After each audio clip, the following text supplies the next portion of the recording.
Pakiramdam ko, maayos naman ang mga bagay para sa aming lahat. Para sa isang taong takot harapin ang mga bagay, nagkaroon siya ng pagkakataon na mag-isip.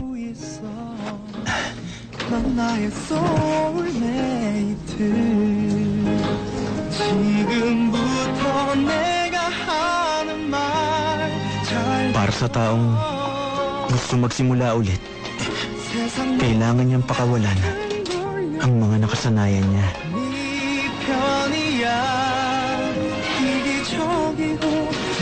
At doon naman sa taong sumugal sa pag-ibig, nahanap niya yun sa di inaasahang tao.